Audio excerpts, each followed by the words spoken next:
Just a reminder, your midterm is due Thursday by 11:59 p.m. in Blackboard. If Blackboard isn't working for some reason, just let me know. You can email me the exam if you can't get into the Dropbox in Blackboard. If you're a little late, it's fine. If you're more than a day late, there's going to be a little bit of a penalty assessed. Okay. Also, tomorrow night is the vice presidential debate. If you watch tomorrow night's debate and you write something up for me, that will also count for extra credit, because we don't know if there's going to be another presidential debate or not. So the vice presidential debate will also count for extra credit if you watch it tomorrow night. Okay? Any questions on the midterm or anything? No? Okay. All right. So we're going to wrap up our discussion on political participation today. About participation based on race and ethnicity, gender, things that increase turnout, things that can suppress voter turnout. So we had talked last time a bit about education and income, and how the better educated you are and the more money you make, the more likely you are to participate. Okay. So with African Americans, participation has gone up significantly because of the Civil Rights Act, the Voting Rights Act, the banning of a poll tax. So for African Americans, political participation has really only existed for about 55 years. They were left out of the discussion for well over a century and a half. So when they were finally able to vote without any obstacles, they did start to participate. We do also see higher levels of voting in areas where the representation matches the demographics. So in African American areas, when you have a black mayor, a black House representative, or a black senator, we do see higher levels of African American participation. When Obama was running for Senate, Cory Booker in New Jersey, right? That tends to increase turnout because they like to see the representation matching their community.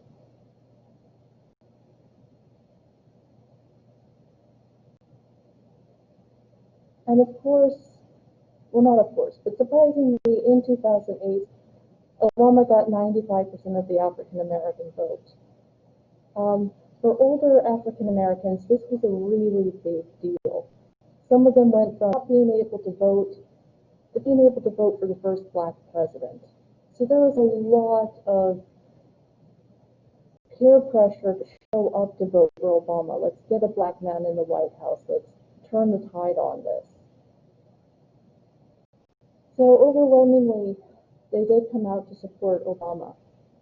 And there's a really good video of when Obama was going to give his victory speech, and Jesse Jackson, who had marched with Dr. King, was in the crowd, and he was crying. He was so happy, right? He'd seen all of this change. And so there was a lot of hope going into this. But there are problems with participation based on things like poverty. Also, laws on felons being allowed to vote. Unfortunately, African American men do tend to make up a fair number of people convicted of felonies, especially for drug use, so they aren't necessarily allowed to participate. But for those who can, there's pretty high levels of unity. Of course, there are African American Republicans. They're not all Democrats. But they do tend to support candidates who look at the issues facing the African American community: policing issues, drugs, gun violence, racism. So they tend to support the candidates who are working in the best interest of their community. So there's a pretty high level of unity based on their shared experiences of racial discrimination, that shared common history that we see.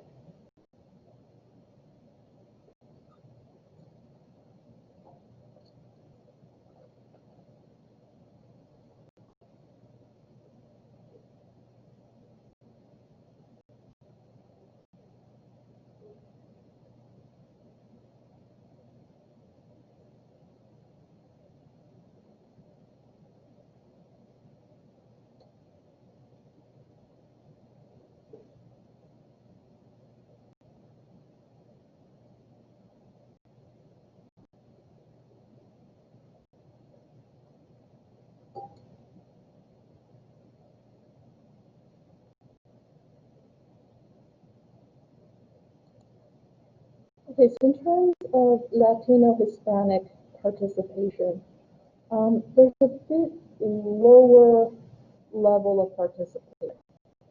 In the 2012 election, it was 48% of Latinos who voted versus 62% of whites and 57% of African Americans. Part of that is tied to immigration. Obviously, if you're not a citizen, you can't vote. So some of it is just the reality of some of the population being recent immigrants, and of course, undocumented immigrants can't vote at all. Now, they do make up about 11% of the electorate, which translates to about 27 million Latino Hispanic Americans eligible to vote in 2016. So it's actually a fairly sizable demographic. And we do see both Democrats and Republicans heavily supporting the Latino vote, especially in states like Texas and Florida. In Florida, there's a heavy focus by Republicans on Cuban Americans.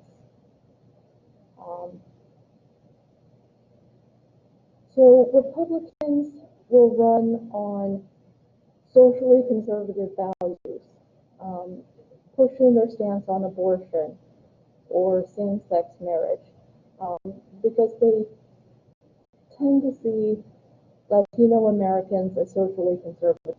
And in some ways that's not unfair, right? The Catholic Church doesn't support abortion or same-sex marriage necessarily. But what causes Latinos to lean Democrat is the party's stance on immigration. Democratic candidates tend to talk about creating a path to citizenship, making it easier for people to come to the United States legally, protections for foreign workers, and so on. And of course, right now in the Republican Party, you have President Trump saying they're sending us their worst people, which wasn't a very smart thing to say, wanting to extend the border wall. So right now we do tend to see the Latino vote going Democrat, although it is, of course, pretty well divided.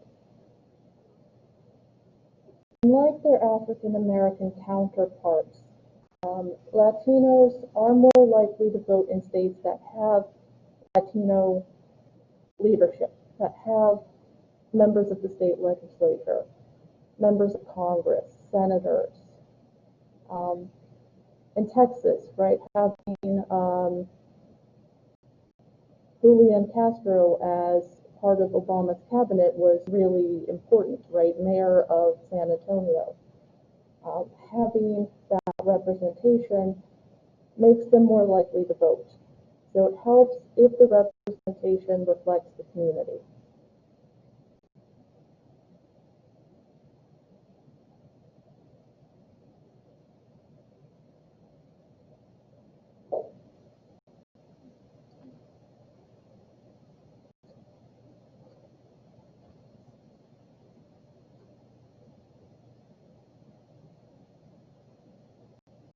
And we do ads that are bilingual for candidates. I'm sure the Trump campaign and the Biden-Harris campaign are releasing ads in Spanish,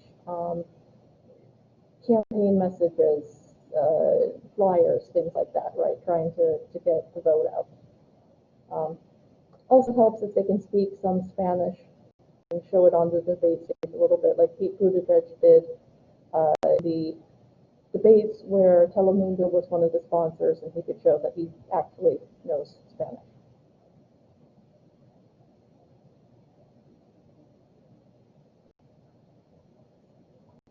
And this actually goes back to the 1960s. Jackie Kennedy released an ad in Spanish for her husband, and it was the first time we really saw television ads, but the first real attempt at courting the Hispanic vote as well.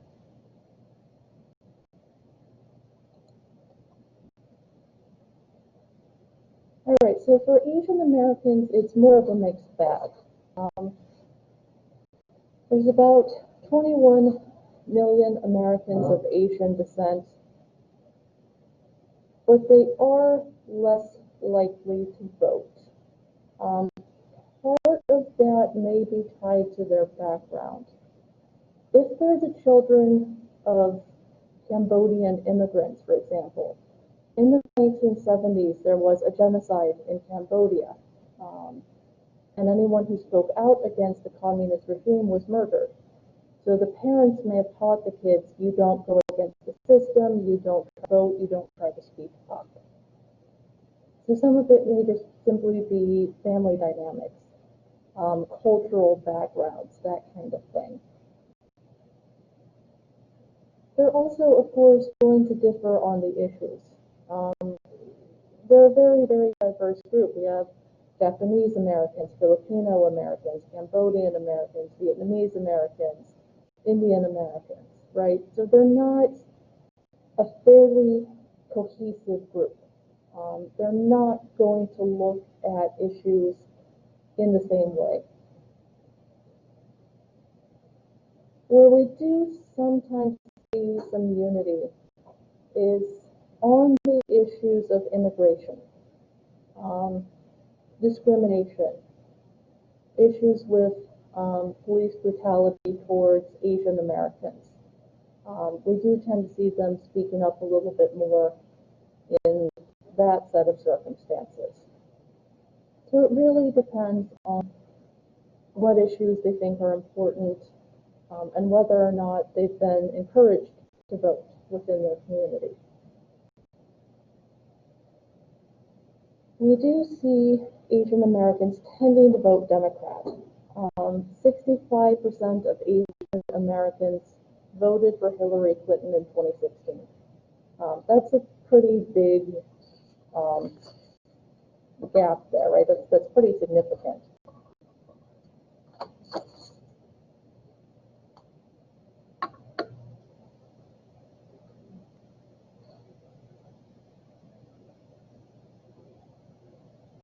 And you guys know what the second most common foreign language is in Texas after Spanish? Vietnamese. Right? So I have a pretty sizable Vietnamese population in Texas. In Minnesota, they have a large Hmong community from Cambodia. We have a lot of people who came over at the end of the Vietnam War and settled in the U.S.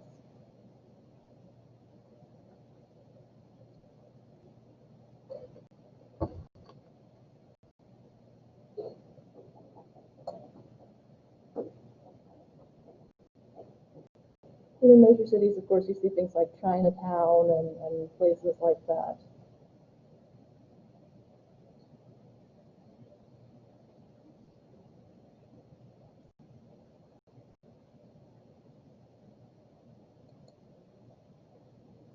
All right, in terms of gender, we are tending to see a trend towards what's called the gender gap. Statistically speaking, women tend to vote in higher numbers for Democratic candidates and men for Republicans.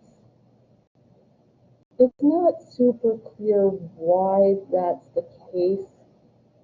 Some of it may be tied to the issues like gun control or abortion. But we are seeing a bit of a gender gap in elections. And there was a pretty big gender gap in the 2016 election. 54% of women were supporting Hillary Clinton versus 41% of men. So there was a 13% gender gap. Now, there was this false assumption in 2016 that women would vote for Hillary Clinton because she was a woman, which is not the case, right? It's not like women are like, oh, she's a woman too, I'll vote for her. No, you can't make that assumption. And it didn't help during the primaries when she was going neck and neck with Bernie Sanders that former Secretary Madeleine Albright said there's a special place in hell for women who don't support each other. And she very rightly called out for that and said, are you saying I'm not a feminist if I vote for Bernie Sanders? Right, that's not exactly something you should be saying. So that didn't go over particularly well. And they were assuming that Republican women would cross party lines, and they didn't. Now we do see very high numbers of women in Congress. About 24% of the House is women. That's the highest it's ever been. And 25% of the Senate is male. Obviously, that's still pretty low because women make up a little over 50% of the population. But it's better than it's been in quite a long time.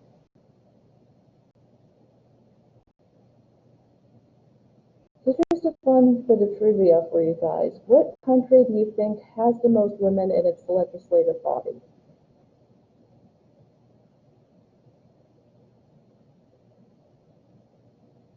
No idea. Any guesses?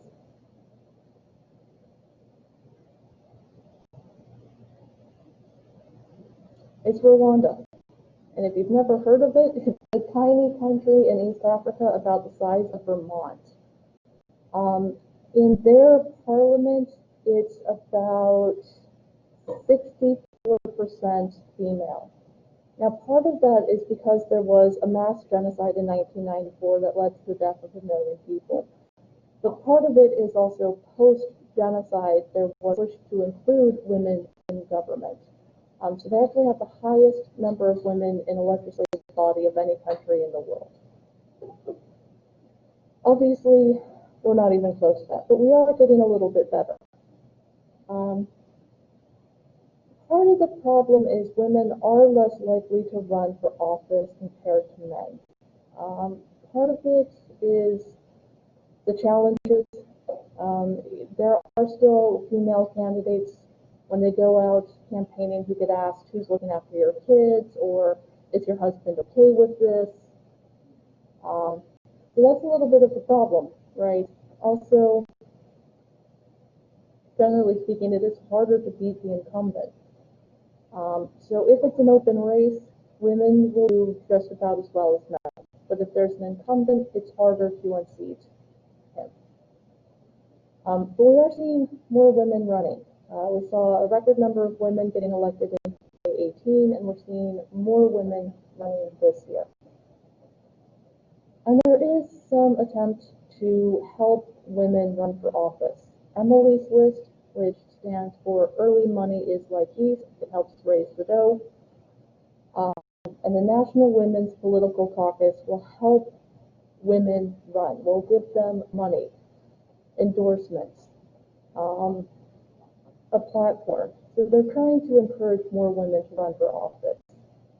So we are seeing a bit of an uptick in women running for office at the local, state, and national level.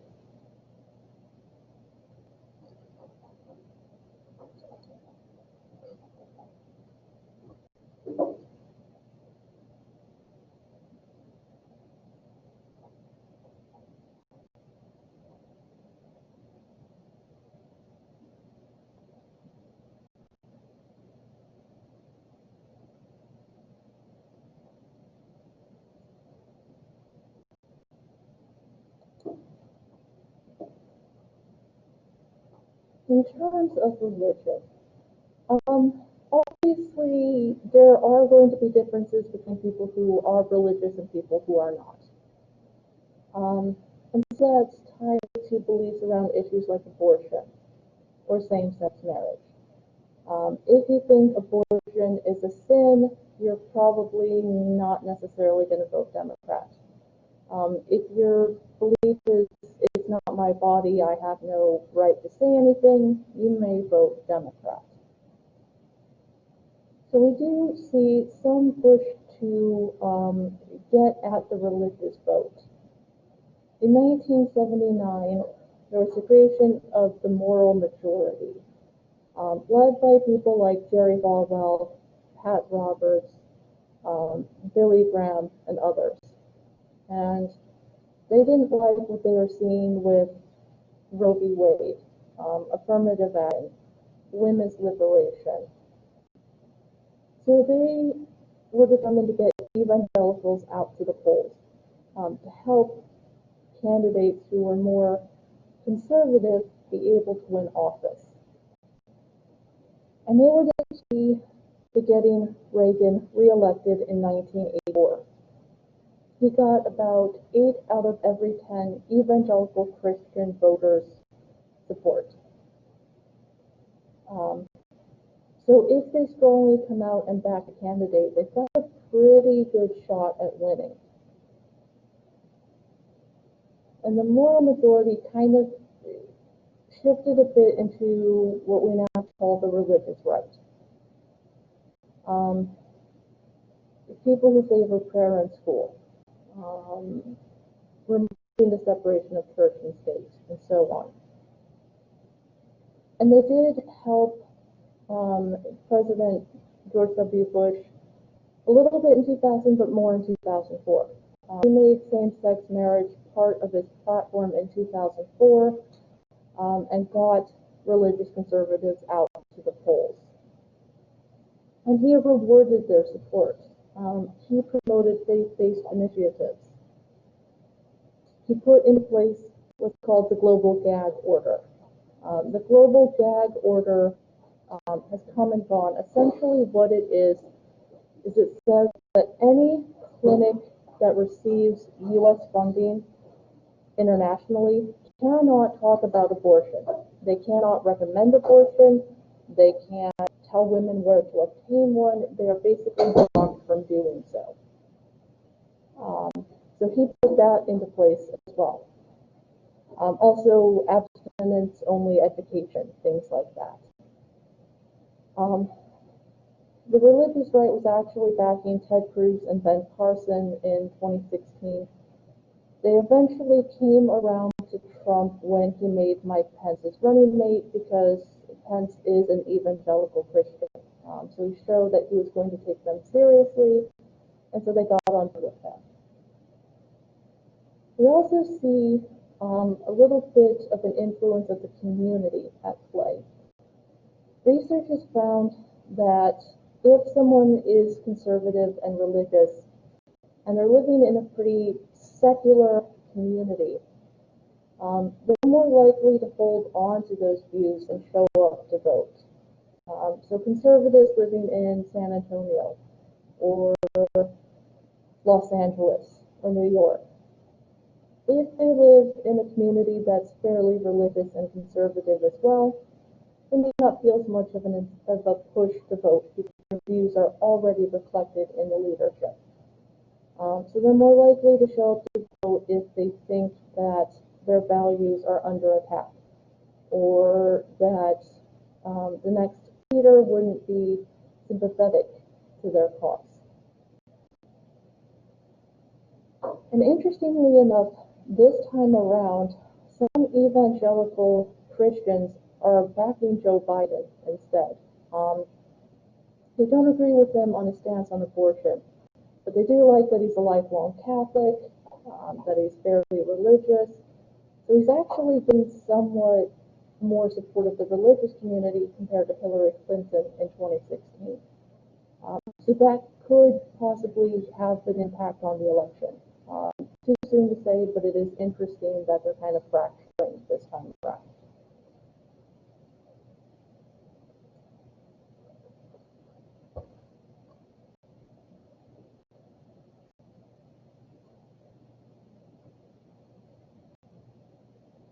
And obviously for non-religious voters, they're going to be looking at the issues. What's this candidate's stance on abortion, or affirmative action, or same-sex marriage? For them, religion is not going to be such a big factor. But keep in mind, we've only had one president who was Catholic. We have never had a Jewish vice president or president, or any religious minority serving in the presidency or vice presidency. The thing first in 2000 is Lieberman is Jewish, and if Florida had gone a different way, we would have actually had a first Jewish vice president, but that hasn't happened yet. Okay, so how do we get people out to vote, right? How do we mobilize the population? Well, realistically, of course, it helps when you're asked to vote by someone you know. You have me nagging at you to vote, right? I've been nagging you guys, and I'll keep nagging you guys to show up to the polls. Your parents say, let's all go vote together. Your best friend, your boss at work. Obviously, there's going to be more of a personal connection, so you're more likely to vote in that case. If I said on election day field trip and we all went and voted, that, I probably can't do that, but hypothetically, right, that might make a difference in turnout. So campaigns try to use a friendly, kind of down-to-earth approach. They do face-to-face canvassing. Not this year, obviously, things are very different. But face-to-face canvassing can increase turnout by almost 10%. If someone comes to your door and says, hey, let's talk about this candidate, what are your concerns? What are your issues? How can I try to convince you to vote for my guy or girl? Phone calls can also boost turnout by about 5% if they're done right. If you're calling people and you say, I'm with the Biden campaign, and you give the canned message, they may not care that much. You call and you say, hey, I'm an educator and I see you're a teacher. Why don't we talk about your concerns on education? What are you thinking on this? How can I help you understand my candidate's position? If you make it friendlier, more personal, you're more likely to get people to show up to vote. And of course, these days, we're seeing a lot of social media, YouTube, Instagram, Facebook, Snapchat, TikTok, right? And in 2010, the social media use got another 340,000 people to vote in that election. So it actually does work. And again, it has to be done right. You have to be willing to use more personal language, to post videos and photos. Biden recently posted a video of him with his dog, right? People are going to think, oh, that's really sweet or cute or whatever, and they're going to kind of look at that and see that he's not quite so formal. So it can help. Also, campaign volunteers, very, very critical to the success of the elections. In 2004, Republicans had 1.4 million people going around promoting the vote. In 2008, Obama was smart enough to campaign in every state, which is exceedingly rare because it's expensive and time-consuming for the candidates. He also had over 700 field offices. He got people out campaigning, pushing for the vote. Beto O'Rourke, I feel like he almost won in 2018 because he went to every county in Texas. He went to places candidates haven't been in decades. And reaching out to the voters that way can send a message, I actually care about your needs, and it can increase turnout. And again, there's a lot of social media in 2016 used for good and bad to reach the voters, pushing for the candidates to, pushing for the vote, trying to get people to show up, people using social media to find out what was happening. So for good or for bad, social media can help with elections. This time around, of course, they're trying to crack down on false information. It's an uphill battle, but at least there's an attempt to try and deal with this particular problem.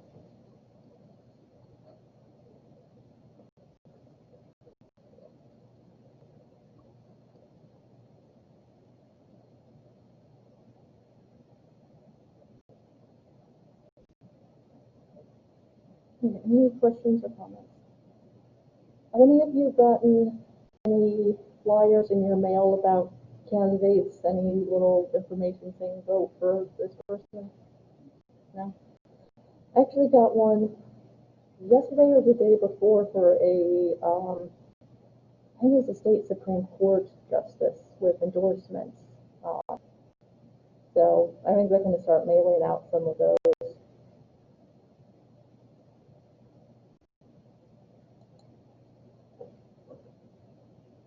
Okay. It also matters if the election is considered competitive. Unfortunately, the majority of races, especially for the House of Representatives, are not competitive. Only about 24 out of 435 House seats are considered competitive. Basically, what that means is either candidate would have a valid shot of winning. So because it's such a low percentage of races that are competitive, there's not a lot of information. If you've only got one person running, or the opposition candidate is so terrible they have no shot in hell of winning, you're not going to get a lot of information. So I'll give you an interesting example. When I was an undergrad, I was living in the Illinois 19th district. And the candidate who was in the House was a man named Blaine Evans. He had Parkinson's, but he was still in the early stages. He showed up to vote like 95% of the time. He was still doing everything his district wanted. And it was clear that a Democrat was probably going to win anyway. So the Republicans put up this woman who opened her mouth and said the following very stupid things. One, people with disabilities shouldn't be allowed to serve in Congress. And two, Congress should be able to overturn Supreme Court decisions. It wasn't even a close election. Not even close, right? So when there's not a lot of competition, sometimes the opposition candidate sucks. In 2018, there was a district in Illinois near Chicago where the only Republican to run was literally a Nazi. That was the only person they could get to run. And of course, he got his ass kicked, right? Because the Republicans are like, you're embarrassing us, we have to step aside. But because no one ran against him in the primaries, he was their default nominee. Yeah, that's a little bit of a problem, isn't it? Yeah. You got literal Nazis running for office. It's not great. And also no incentive to show up to vote. If you're a Republican in this district, you're not going to vote. If you're a Democrat, you know your candidate's going to win, so what's the point? The Electoral College does come into play in the battleground states. Florida, Ohio, Pennsylvania, Iowa, they get a lot of attention. The very big states will get a lot of money. California, Texas, New York. Smaller states, Wyoming, the Dakotas, candidates aren't going to put a lot of time and money in there because there's not a lot of electoral votes. Also, if the state is solidly red or solidly blue, why put the money in there? You can put it to better use in the battleground states. It also makes a difference when the state primaries are. later in the calendar, the less voter turnout there is. In Iowa and New Hampshire, the first two states to vote, they have very, very high turnout because they are very influential in picking their party's nominee, especially for president. By the time you get to the states that are in May or June of election year, nobody really cares. Nobody really pays attention. So those voters have no real incentive to show up and vote in the primaries because they may already know who is the nominee. It also helps if there's some kind of ballot measure. People may not necessarily care who's running for governor, but they'll probably care if there's a measure to legalize marijuana, overturn the death penalty, ban the use of plastic bags, which, by the way, in California, they did pass a law. Stores are no longer allowed to use plastic bags. It has to be paper, and you have to charge for them. So no more plastic bags in the state of California. And $452 million were spent on these measures. Legalizing recreational marijuana, an attempt to ban the death penalty that failed, the plastic ban, things like that, right? Because you may have more of an interest in things like banning greyhound racing than you do in who becomes the next representative. So you'll see higher voter turnout when there's a ballot measure, especially if it becomes controversial.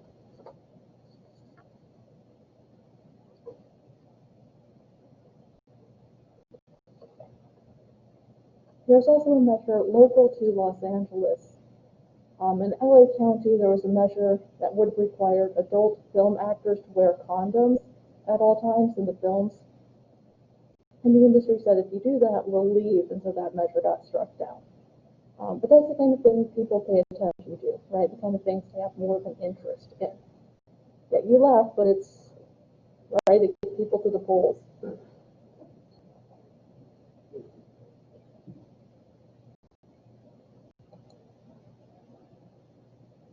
Okay.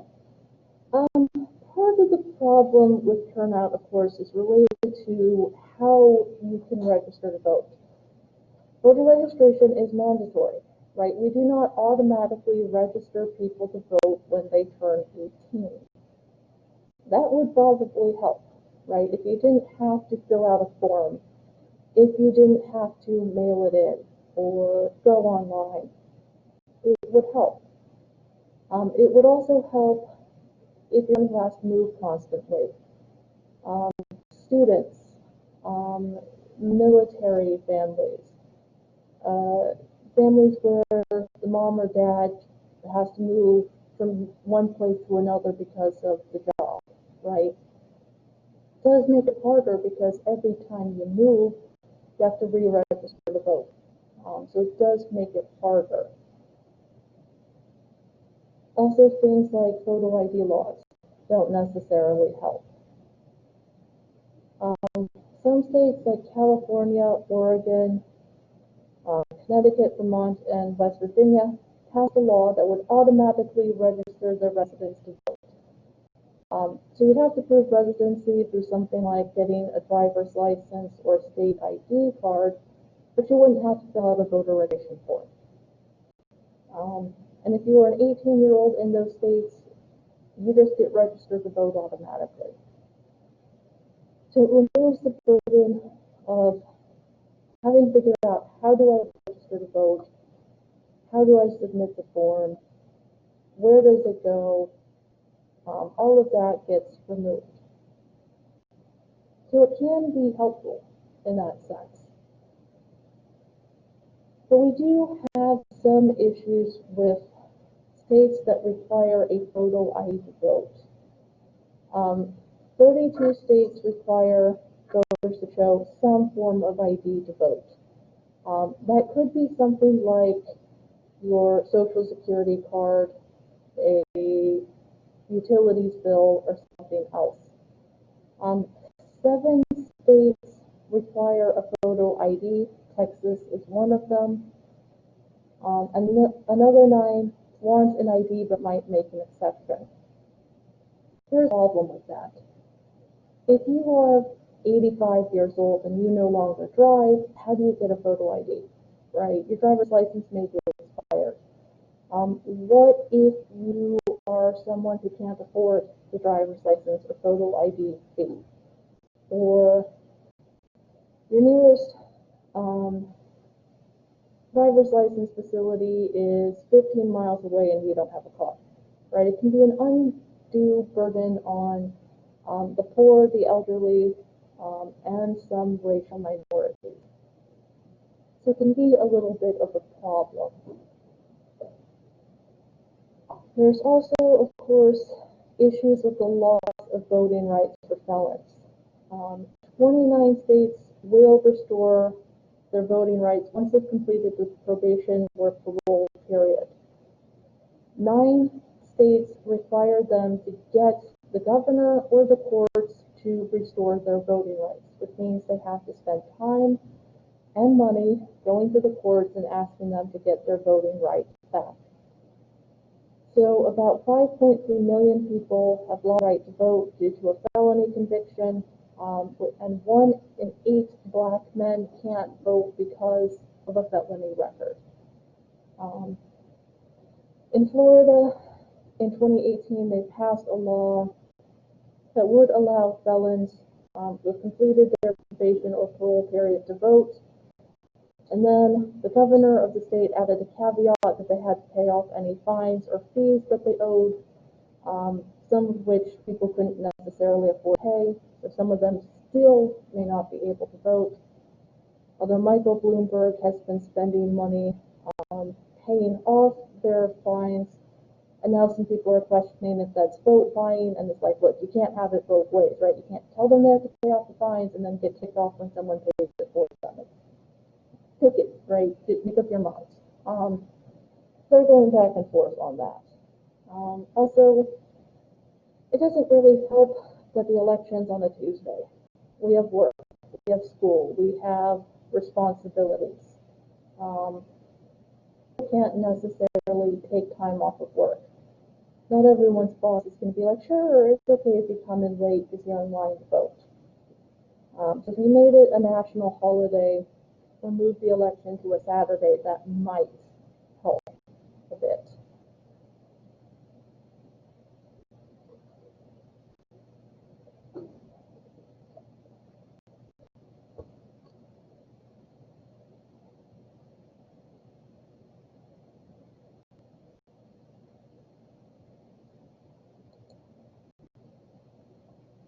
Okay, in terms of voting, some states require you to be registered to vote, usually 28 to 30 days before the election.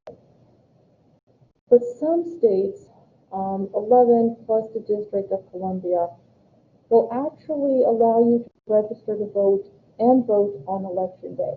So if you walk into the polls in these states and you say, I'm not registered to vote, you'll register, they'll check it, you can vote.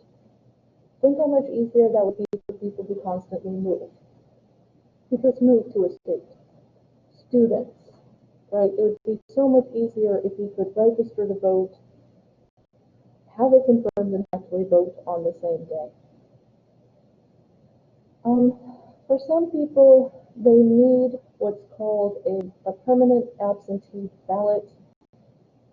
If you are elderly, disabled, unable to leave the house on election day, you can request a mail-in ballot be sent to your house for every single election. Some of that's going to vary by state, but usually if you can prove, look, I am physically incapable of being able to go to the polls, you can get an absentee ballot. If you're someone who knows you won't be in your district on election day because of work, you can get an absentee ballot. Oregon mostly votes by mail. They send out the ballots, the people send them in. On election day, they open them and calculate the results. And we are seeing an uptick this year in people wanting a mail-in ballot. Obviously, with COVID, people aren't necessarily wanting to stand in line all day. But the governor here last week issued an executive order limiting a mail-in drop-off ballot place to one in every county, which has been criticized by some as voter suppression because you have something like Harris County with 4 million people and one drop-off place. Obviously, that's a bit of a problem.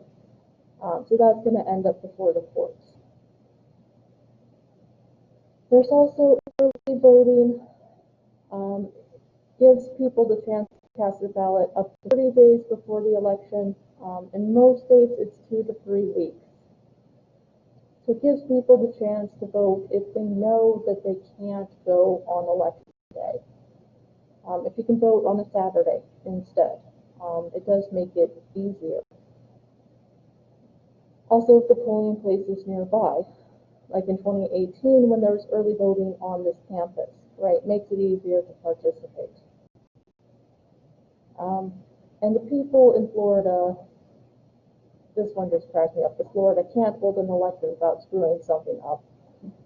In 2012, the people in the state legislature said, we've got a brilliant idea. Let's take the number of early voting days from 14 to 8, get rid of weekend polling places, and, just make it harder for people to be able to early vote.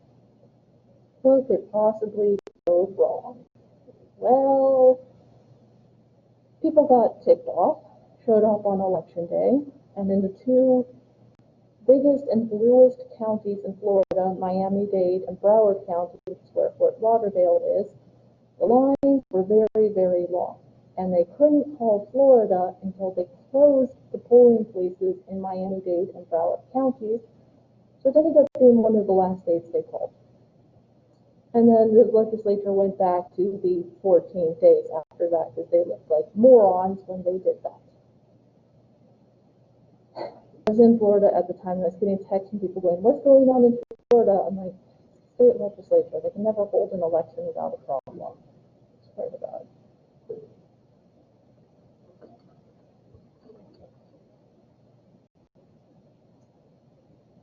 And Obama ended up winning in Florida anyway, so there you go.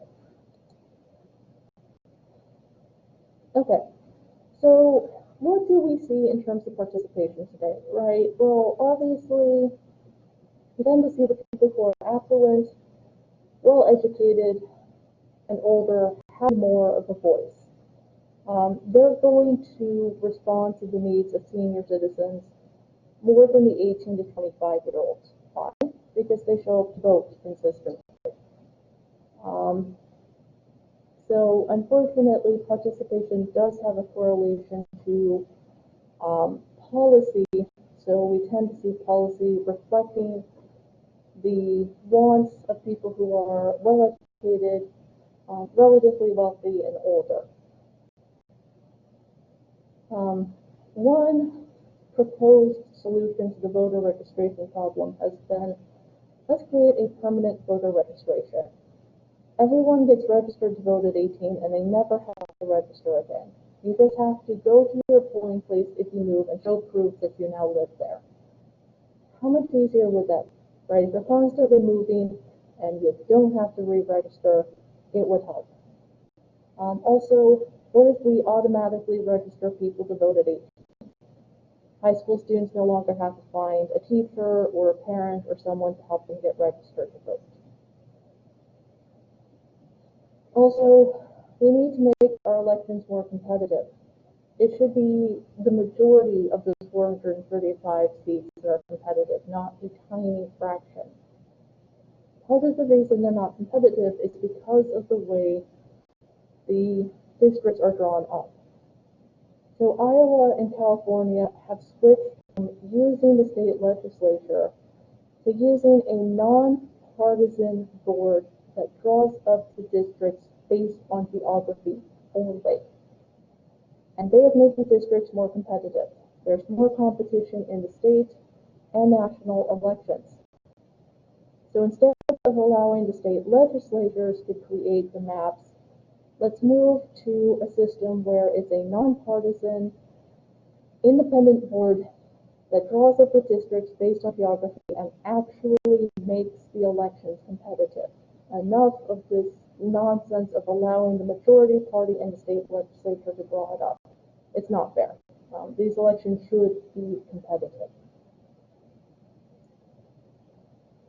And of course, we are seeing more digital and social media. More attempts to attract young voters by using Instagram and Snapchat. More use of YouTube ads, Facebook, and so on. Increasing voter knowledge in an attempt to increase participation. The more you know about the candidates, the better the odds are that you're going to vote. So if you know where your candidates stand on the issues, you're probably more likely to show up on election day.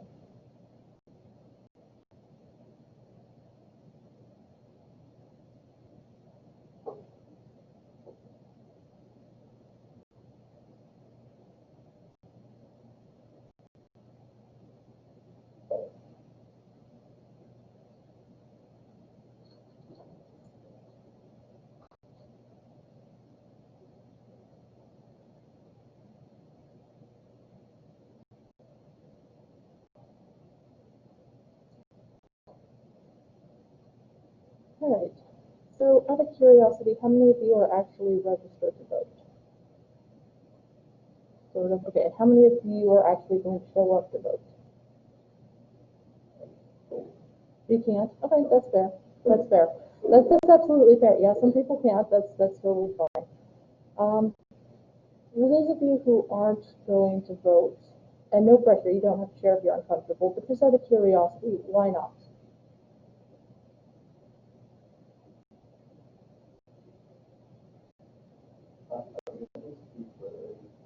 Like for me, like 2018, like you said, the one that was here, right? So like I was pretty convenient, like to a lot of people, a lot of my friends. But like if I was just, like me, I was like, if I were to go, if I was to be able to go, that would be really Sure. So I think it's time, it's kind of like waiting or like having the time. But that would be right. It's absolutely a factor.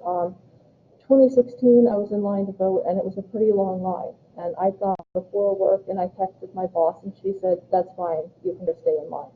But other bosses might not be that empathetic, right? If you're in line for an hour and your boss is like, "Get your foot in here, or else," you're leaving the line, right? So it doesn't necessarily help if your boss isn't supportive either. Yeah. And honestly, most people don't want to wait in line for 4 hours. They'll see the line and they'll just split. Yeah. Yeah. Also, it doesn't help that it's on a Tuesday. It just doesn't make sense to hold the election on a weekday. Honestly, I think it would help if it was a national holiday, if there was no school, if most businesses were closed. I think if it didn't matter we're waiting in line, so you didn't have to go to work, you know. Yeah. Yeah. Yeah. Yeah, we could get rid of Columbus Day and make Election Day. Yeah. Although in a lot of states they're now calling it Indigenous Peoples Day instead of Columbus Day. They're moving away from that. But yeah. Yeah, we could remove that as a holiday, or just make it another holiday, right? Say, look, it's a holiday, let's just deal with it. That would probably help. It would also probably help if the elections were actually competitive, right? You already know who's going to win, why would you show up to vote?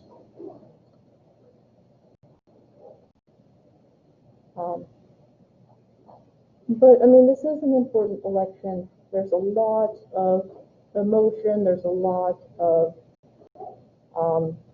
energy around this election, right? We're seeing a lot of back and forth. We're seeing a lot of contentiousness.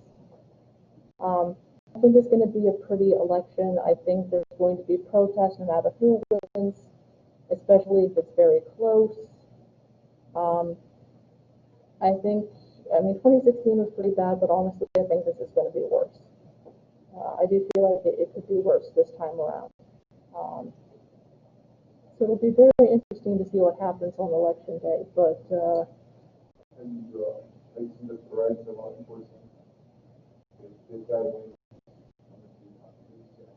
yeah. yeah, I think there is a very good likelihood that there will be violent protests, and it will be pretty ugly. And it's interesting because usually when there's a contentious election abroad, we send people to observe the elections, and we've had countries asking if they can observe our election this year. Which honestly I think might not be a bad idea, just because, but it's a pretty bad sign that we've had countries going, hey, can you look at your election and make sure it's okay? I think if it's not a blowout, I think even if it is a blowout, if hypothetically Joe Biden blew President Trump out of the water, there'd still be protests, right? There's still going to be people who are unhappy. Yeah. But I think it's going to be a pretty close election. I think it's going to be an ugly election, and I think there's going to be a lot of problems afterwards. This is not going to be the end of it, one way or the other. After 2004, there was some anger, and there was a European newspaper with the headline, "How could 51 million Americans be so dumb?" I think the headlines are going to be even worse this time around. International media is just going to be like, what the hell happened here? Yeah, it's not going to be pretty. It's not going to be pretty. Any of you scared about Election Day? Scared about what might happen? Yeah, for the future, yeah. Yeah. I mean, just pretty much. Yeah. Yeah. It's going to be interesting. I refuse to say one way or the other because I don't think we can really know 100% how this election is going to go. I refuse to. I look at the polls, but I'm just like, I'm taking this with a grain of salt because I don't quite trust that these are completely what we're actually going to see. Yeah. Okay, so just as a reminder, the midterm is due Thursday by 11:59 p.m. in Blackboard. If Blackboard doesn't work for some reason, you can email me the exam.